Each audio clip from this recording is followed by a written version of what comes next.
எங்கள் வீட்டில் மரம் இருக்கா, நிறைய முருங்கைக்காய். என்ன பண்ணுறதுன்னு தெரியல, எல்லாத்துக்கும் கொடுத்துட்டேன். கொடுத்தது போக மீதி அவ்வளோ இருக்குது. அதனால சரி இன்னைக்கு முருங்கைக்காய் கூட்டு செஞ்சிடலாம் அப்படின்ட்டு முருங்கைக்காய் கூட்டு செய்ய வந்திருக்கேன். நல்லெண்ணெய் ஒரு 3 கரண்டி ஊற்றிக்கோங்க.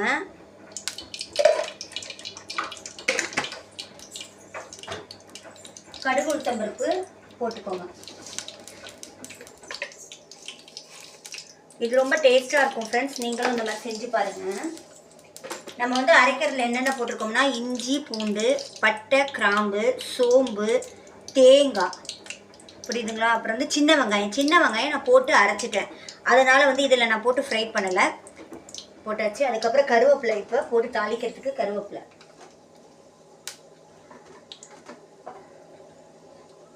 இந்த மாதிரி செஞ்சால் எனக்கு ரொம்ப பிடிக்கும். எங்கள் வீட்டில் எல்லாருமே ரொம்ப விரும்பி சாப்பிடுவோம். இதில் பச்சை பட்டாணியும் போட்டு செய்வாங்க, பச்சை பட்டாணி முருங்கைக்காய் சேர்த்து செய்வாங்க.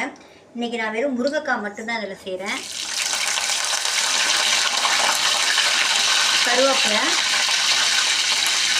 அப்புறம் அரைச்சி வச்சுருக்கிற இந்த விழுது. இது இந்த பட்டை கிராம்பு ஃப்ளேவர் இருக்குல்ல, இஞ்சி பூண்டு பட்டை கிராம்பு இருக்குல்ல, அதுதான் ஃப்ரெண்ட்ஸ் ரொம்ப நல்லா இருக்கும்.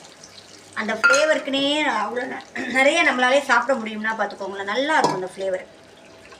இஞ்சி பூண்டு நான் தனியாக அரைச்சி வச்சுருக்கனால நான் இதிலேருந்து எடுத்து போட்டுப்பேன். நீங்கள் அரைச்சி வைக்கலைன்னா இது அரைக்கும் போதே இஞ்சி பூண்டு சேர்த்து போட்டு அரைச்சிக்கோங்க, அவ்வளோதான். இஞ்சி பூண்டு பட்டை கிராம்பு, ஏலக்காய் போட்டுறாதீங்க, பட்டை கிராம்பு தான் போடணும். சோம்பு போடணும், சின்ன வெங்காயம் போடணும். இதுக்கு காரம்னா நம்ம மிளகாத்தூள் மஞ்சத்தூள் மல்லித்தூள் தான் இதுக்கு காரம், வேறு எதுவும் காரம் கிடையாது. பச்சை மிளகாலாம் நான் சேர்க்கலை. இது ரொம்ப டேஸ்டியாக இருக்கும். நீங்களும் ஒரு தடவை இந்த மாதிரி செஞ்சு பாருங்கள்.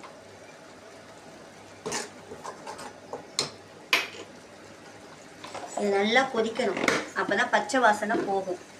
இது கொதிக்கும் போது என்ன பண்ணுங்க, ஆஸ் யூஷுவலாக நம்ம போடுற மஞ்சத்தூள் மிளகாத்தூள் கொத்தமல்லி தூள் 3ஐயும் போட்டுருங்க.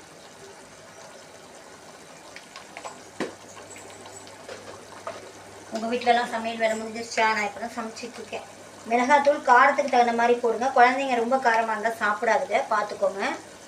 காரத்துக்கு தகுந்த மாதிரி போட்டுக்கோங்க. மஞ்சத்தூள், மிளகாத்தூள் மஞ்சத்தூள் கொத்தமல்லி தூள், அவ்வளோதான். இதை போட்டு நல்லா அந்த பச்சை வாசனை போகணும், அந்த மாதிரி கிண்டிக்கோங்க.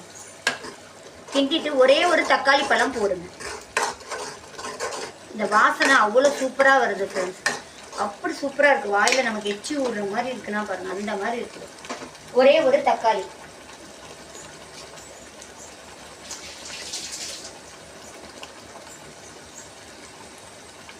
கூட்டுக்கெல்லாம் வந்து ரொம்ப போட்டுறாதீங்க, கம்மியாக ஒரு சின்ன தக்காளி போட்டாலே போதும்.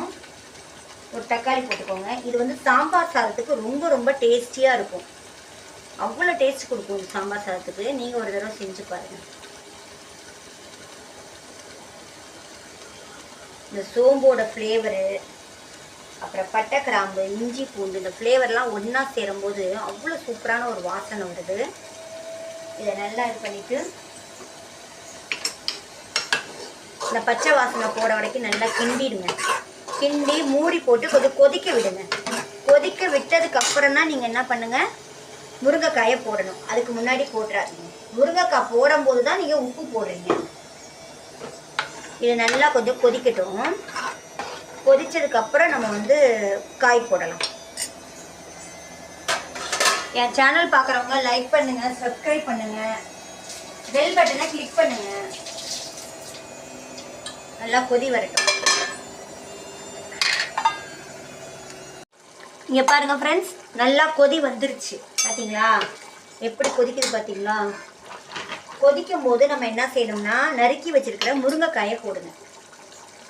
இந்த ட்ரிப்பு எங்கள் வீட்டில் எக்கச்சக்க முருங்கைக்காங்க, ஒரே நேரத்தில் 100 காய் காய்க்குது. நான் என்ன பண்ணுறது சொல்லுங்கள். இந்த அளவு தான் நறுக்கியிருப்பேன். நல்ல டேஸ்ட்டாக இருக்கும். அது எங்கள் முருங்கைக்காய் நாட்டுக்காய், குட்டை குட்டையாக இருக்கும் பார்த்தீங்களா, அந்த காய் எங்கள் வீட்டில் காய்க்கிறது. ரொம்ப ரொம்ப டேஸ்ட்டாக இருக்கும். எதில் போட்டு சமைச்சாலுமே அப்படியே ஒரு இனிப்புத்தன்மையோடு நல்லாயிருக்கும். போட்டாச்சா? இதுக்கு தேவையான அளவு தண்ணி ஊற்றிடுங்க. முருங்கைக்காய் சீக்கிரம் வேகக்கூடிய ஒரு பொருள், அதனால் தண்ணி கொஞ்சம் ஊற்றி நல்லா வேகட்டும். இப்போயே வந்து அதுக்கு தேவையான அளவு உப்பு போட்டுருங்க. அப்போ தான் முருங்கைக்காயில் வந்து அது நல்லா சுரந்து வரும்.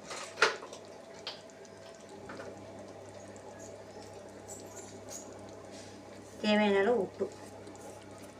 அவ்வளோதான் ஃப்ரெண்ட்ஸ். நல்லா கொதித்து வத்தி வந்தோடனே கடைசியாக என்ன பண்ணுங்க, கொத்தமல்லி தழை போட்டு இறக்கிடுங்க.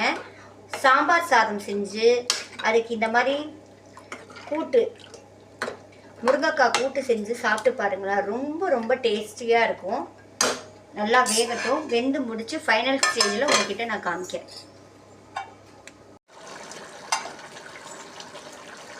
ஃபைனலாக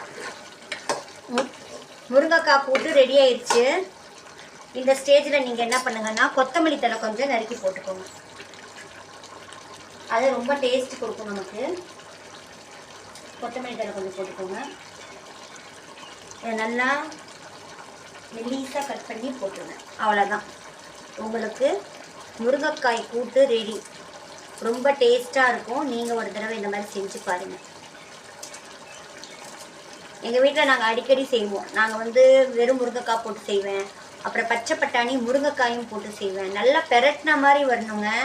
இது கொஞ்சம் தண்ணி இருக்குது, இது கொஞ்சம் வத்தணும்.